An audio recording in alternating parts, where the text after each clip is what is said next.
Unnecessary intro song to totally waste your time.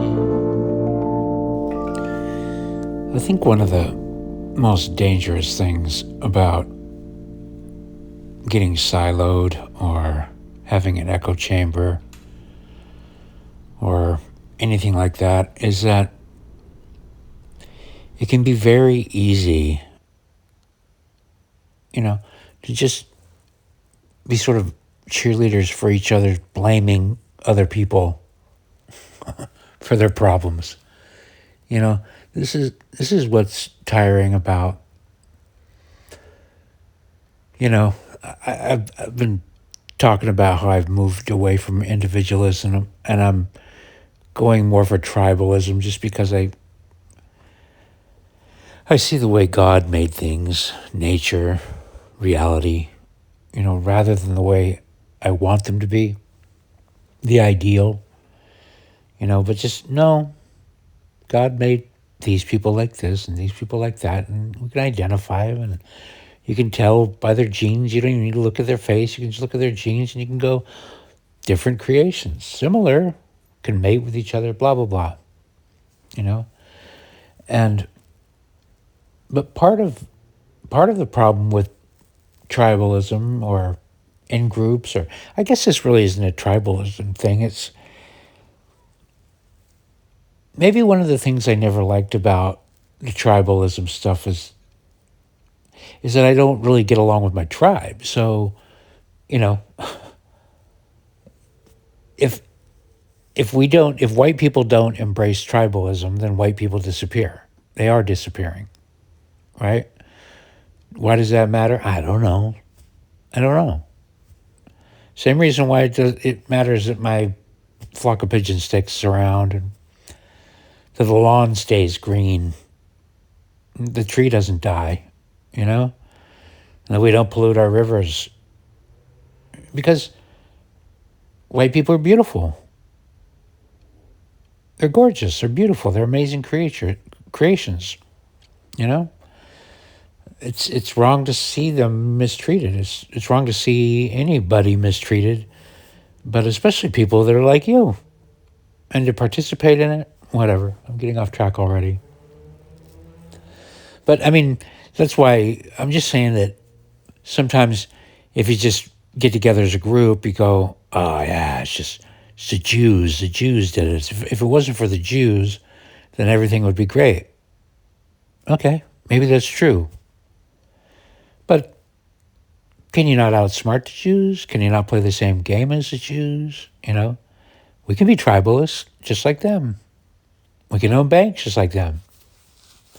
We can scheme and trick and poison their minds if we want to.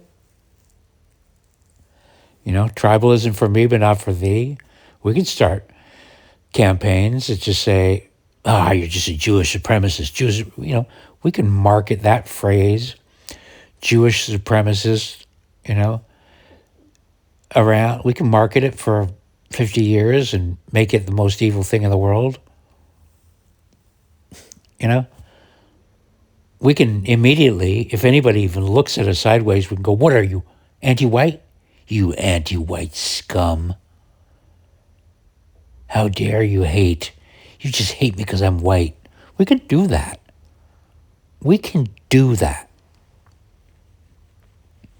I don't want to. It doesn't sound fun. I don't think it's in our nature to do that.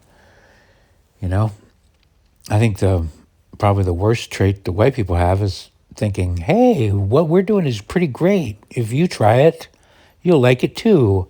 Colonize, try. Look, you can build your houses out of stone and you can carve it. It doesn't have to be out of mud and sticks. It can be beautiful and orderly. We don't have to poop in the streets. Look at this bowl made out of porcelain. You can sit on it. It's half filled with water, so when your turd gets in the water, the stink rays stop coming off of it. You flush it, it goes down a magic pipe to this place that makes the poo water into drinking water again. I know, sounds gross. I mean, come on, white people are pretty cool.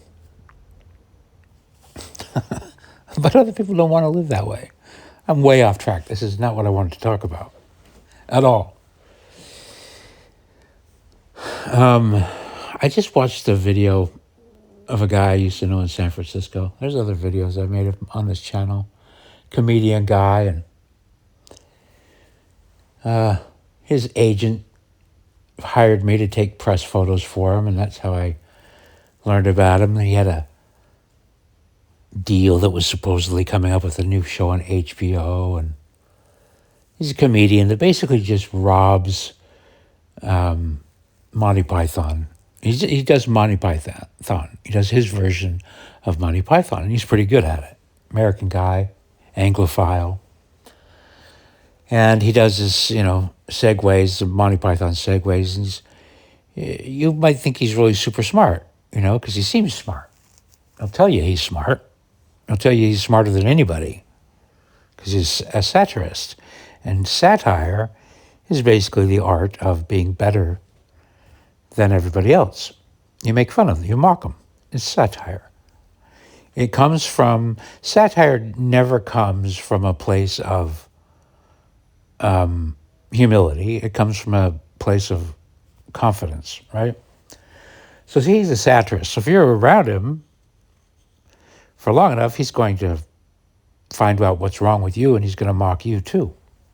And this has been his problem.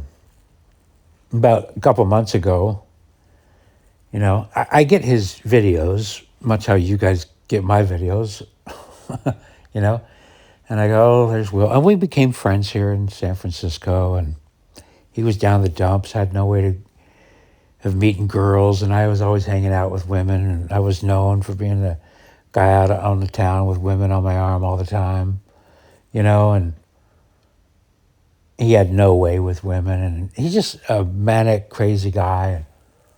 But, I have savior complex, so I'm like, oh, he's a smart guy, he's a comedian, we got something in common, we did things together. Mostly it was me on the phone talking him off the ledge when he was depressed and he couldn't get girls, but it was never anybody's fault. It was never his fault, it was always everybody else's fault. No matter what. Anyway, fast forward, he moves to London, and he's an Anglophile, and 2020 comes around. He gets in New York Times and all that stuff. He had a lot of buzz about him when I knew him, a lot of buzz. The underground fringe festivals and stuff, everybody just loved him. I took a roommate one time to see him, and my roommate fell asleep, and I was like, how dare you? What the fuck? How do you? And he goes, oh, it's just too intellectual for me. And I was like, oh, okay. I get it. But anyway, I'm just getting around. I'm just trying to give the backstory. So this guy 2020 comes around. He's anti-everything. He's better than everything, literally than everything. He's contrarian to minute by minute. And I relate with that because I kind of feel that way sometimes too, Contrarianism it's a useful tool to navigate, what's real. To play devil's advocate, you go, is this right? Is this right? Is this right? No, Socratic method, It's just, you try to understand both ends of the spectrum. And one of the ways to understand both sides is to argue both sides. If you've got a companion or a friend that's arguing one side, if you argue the other side, and you're friendly, you can have an exchange where, it's kind of role-playing in a way. That's kind of the way my brain works anyway, when I'm just with myself and my own thoughts, in the kitchen, driving or whatever. I'm having these long debates in multiple voices, I'm not psychotic, I'm not schizophrenic, nothing like that. I know that I'm the voices. I know the voices are all me playing characters. you know. But it's just this method of arguing, you know. And of course, that can be taxing to people. I think one of the reasons why I don't hang out with people very much is because I make the wrong assumption that other people might enjoy that kind of thing, and most people don't. They don't want to debate, you know. But anyway, believe it or not, this guy is. I just can't believe how oppositional he is. It kind of blows my mind. Anyway, fast forward, he has a viral clip and making fun of Greta Thunberg. It's 4 million views, and he has another moment in this spotlight at this because the free speech thing is ending in Britain, and he's all free speech. He starts making fun of the Fringe Festival for being woke. He starts making fun. Anyway, he makes fun of everybody. The classic bite the hand that feeds you. No matter what. Every single time. If you ally with him, he will bite you. He will just bite you. Beware. If you get close to this man, he's going to bite you. You will become the target. So anyway, just a couple months ago, I'm repeating one of my recordings here, but he went on a tirade about AI, and I was just like, dude, it's just a fucking tool, right? You're always talking about the old days. He's classic gatekeeper. I'm leaving some stuff out here, but people who just think the old ways are the only ways, and any new technology, they just argue about it, that anybody that uses it is just a fool, and you're taking everybody's jobs, and robots, just anti-robot, anti-AI, anti-any tool. If it's not the way he's doing it, he's a guy that would have protested the typewriter. Pencil's the only way to do it. You got to have the lines, the feeling. That typewriter, it's a machine. You can't get soul out of a typewriter. 10 years later, typewriter is the only way to do it. You can't have a computer, a desktop computer, just bits of information. You got to have the typewriter, where you have to white something out with paint. 10 years later, I can't live without my laptop. That program is, AI, spell correctors for pussies. Always just being a fucking, what do you call people like that? Just complainers, just endless complainers. But anyway, so fast forward, every time I see his videos, they get more and more depressing, and I don't want to be glad that they're getting that way, because he bit me last time. I just sent him a voicemail last time. I said, I use AI. I'm an artist. I've been an artist my whole life, and I'm older than you. I've got a few years on you making art. And I don't know, you're pretty prolific. I'm pretty prolific, but if we just go pound for pound how much we've both produced, I think I edge you out because of my age, and I'm embracing the tools, and it's only making it so I can get stuff I want to get done faster and more of it. And more importantly, I enjoy it. I don't have to deal with old farts like you, with all your opinions getting in my way, saying, oh, there's only one way to do it. Oh, yeah, watch. I'll do it a different way, But he just went on a tirade, and I can't believe this artist friend of mine is saying AI. He just couldn't believe that another artist could possibly even consider that AI would be a tool. Appalling. Like, it's mocking me. Like, this guy that used to wear flashy suits and instant hates my guts because of my stance on AI.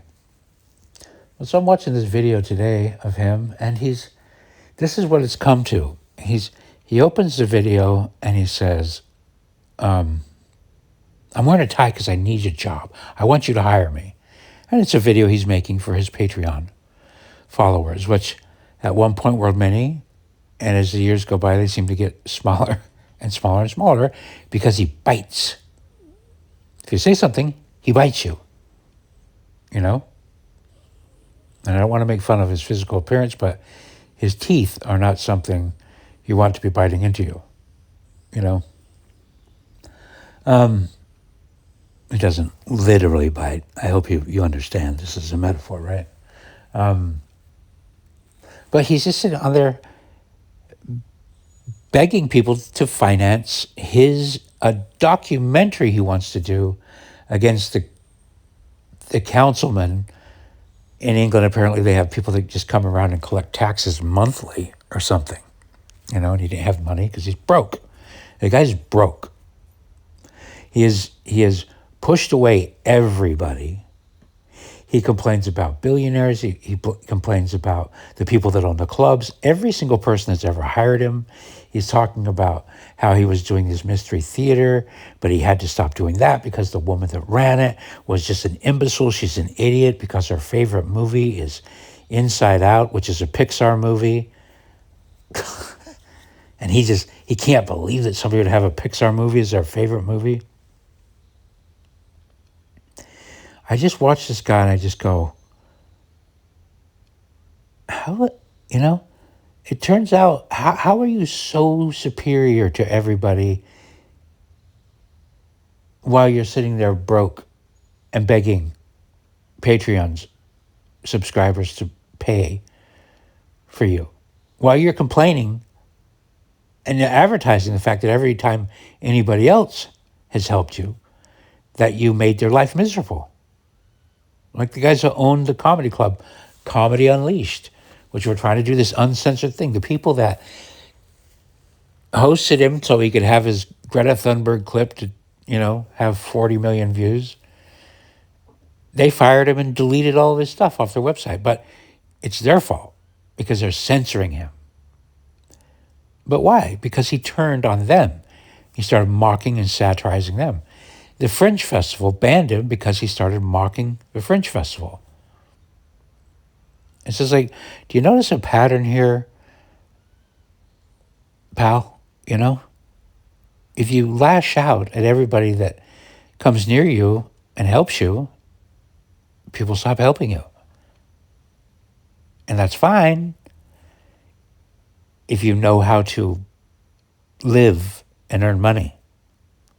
But when you don't, it's kind of weird to hear somebody talking about how superior they are to every politician, every artist, every performer, while you're begging for money to make a documentary against the tax people that are trying to get you to pay your taxes. But you can't because you're broke. Okay. You know, turns out being superior to everybody doesn't pay that well. You know? It's not a good job. And anyway, the reason why I'm telling this story is, first of all, that's just what if something's on my mind, I pick up this recorder thing and I start talking about it. But I was also just thinking about how talking shit, even just like I'm doing it, you know, talking about our parents, talking about Norman Lear, Archie Bunker, you know, how did I get here? You know, having discussions with my sister about my mom and my dad and divorces and families and, you know, putting things together and feeling left out and not feeling like we even had parents. You know, we can have these long discussions and she and I can bond over them and feel something. But I often just go, but where is this going? Where is this going? Am I feeling edified after this conversation? You know? Sitting around just navel gazing, blaming your problems on your past, on your parents. And it's kind of like I come down to like, it's blame, shame, or explain. I think Blaming is a difficult one. I think if you get wrapped up in blaming, that's a problem. And I'm not saying that blaming is off the table. Of course, sometimes, if a guy comes by with a chainsaw and slices your leg off, people can come up and go, "Hey, what happened to your leg, man? Fucking asshole over here. Kevin did it. I can't walk because of fucking Kevin and his stupid chainsaw." He gets the blame, right? For chopping off your leg. And maybe he gets the blame for why you aren't an Olympic runner. Unless you weren't an Olympic runner before, and you probably weren't. So it's very easy to start blaming people for one thing and then piling on things that maybe they don't need to blame for. So it's kind of a bad habit. You kind of got to really limit your blaming stuff. You really got to kind of go, okay, I want to narrow this down to things that I can't do and I can't control that person did. And then I don't really want to fester on it, because how do I win from the blame? Where's the win? Where's the victory for me if I blame? Even if it's true. Kevin, you fucking asshole. You chopped off my leg. And now I can never become an Olympic gold medalist in the 50-yard sprint. Yeah, but What was that? I held down my button for Siri, and it just started wanting to do it.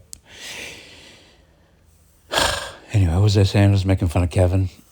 Oh, I was saying, you can get one of them springy legs.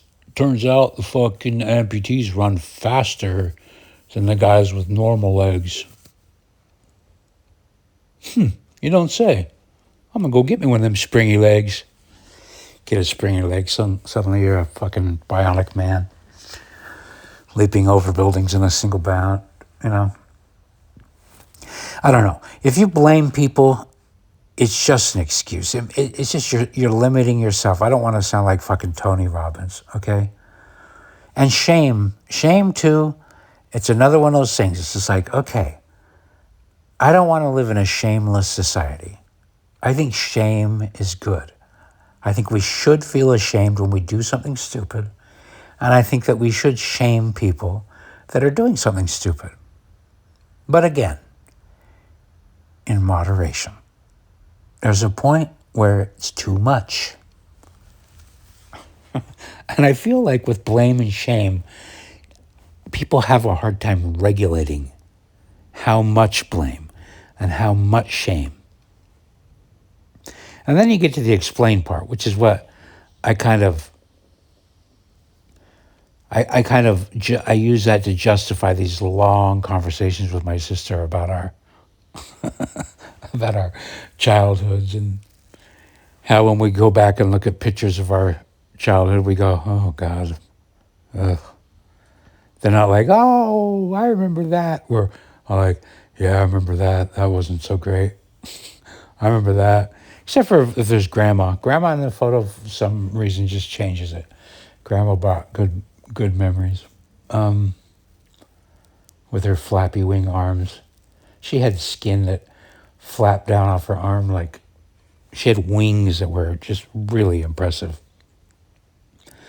She liked to laugh. She was a good whistler. Anyway, I digress. But when you're using that kind of stuff, that's kind of what I like. I want to, ideally, when I'm thinking these through, and pardon me, but that's really all I'm doing on these tapes, I'd like to say that I'm making them for you, for an audience.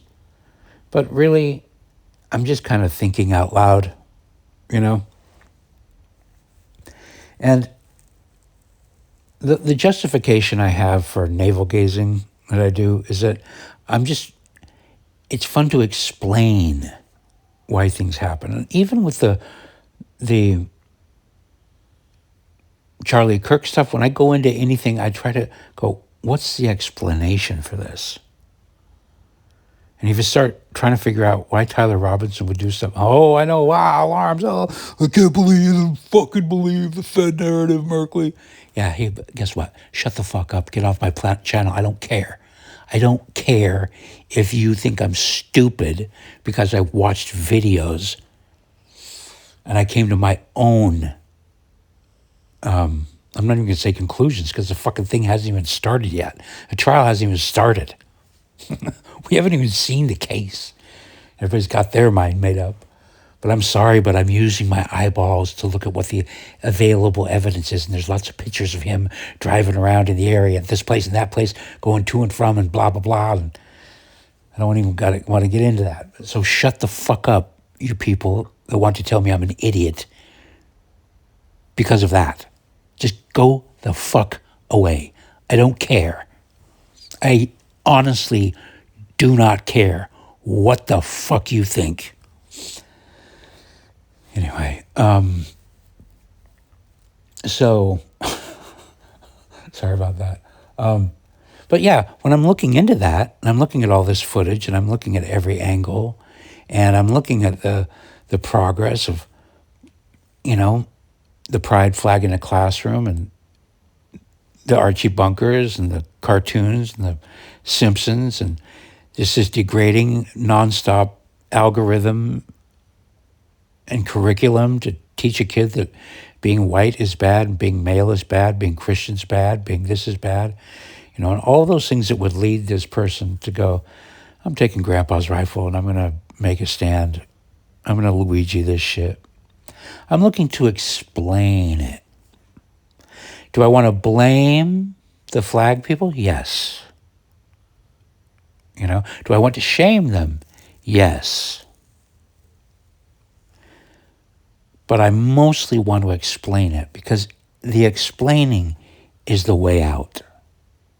Once you see how it works, once you see that you were indoctrinated with this, and this, Norman Lear, this gang of communist writers, all these shows, and not just Norman Lear, but all these other ones, Rob Reiner, the political meetings at the house, the same house over and over again,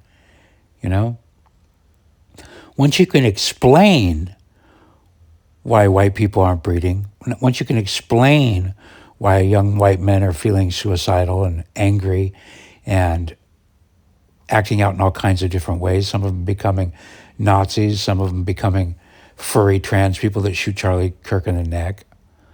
Once you can explain, sure, give your blame. It's the fucking curriculums. It's the fucking schools. It's that pride flag. It's these people literally trying to teach kids to be confused about their genitals when they're 5, 4. These flags, these communist pride flags, these pervert flags, are in every classroom. Your preschool. They're at your church, for fuck's sakes. So there's blame and shame to go around, but you can't stop there. You got to, once you figure out the explanation, you've got to take action. You can't be like this comedian guy I'm talking about. I don't want to name his name. You can't be like him. That doesn't work.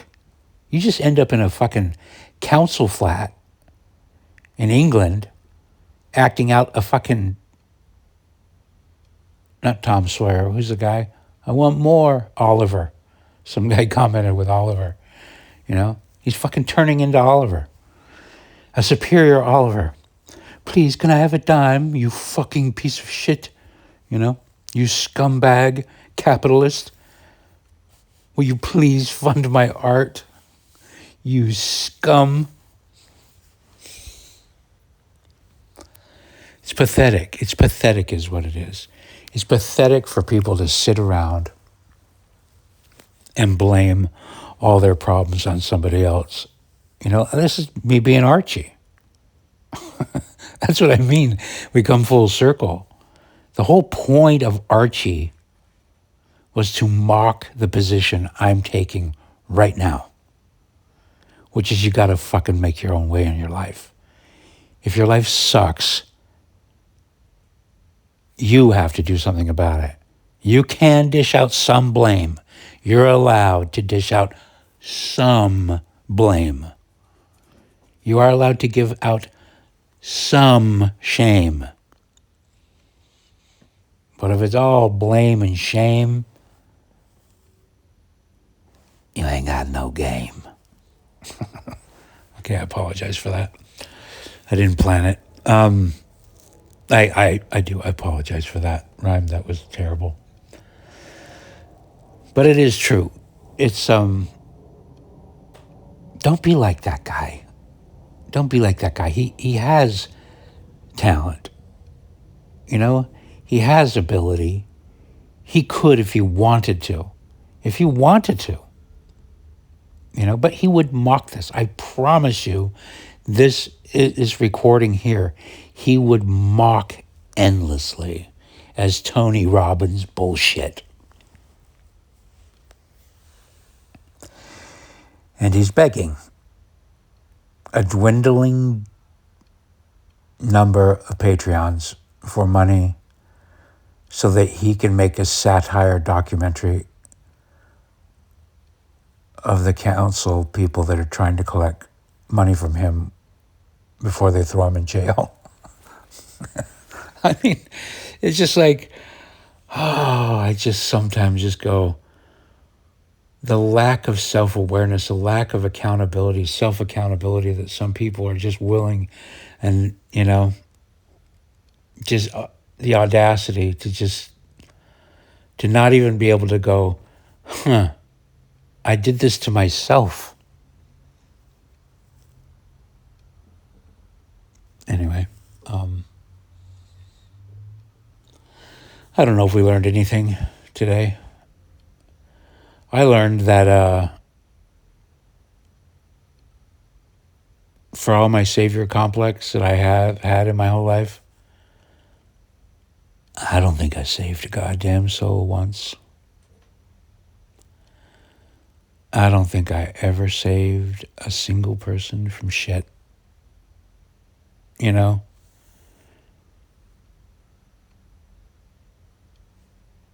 Because people got to save themselves. Ultimately, it's you. You've got to do it. You know, whatever it is, that's yours. It's your cross to bear, as they say. So you can either piss everybody off, make everybody hate you, or you can be friendly and lighten the load for people. You know? Be useful. Fun.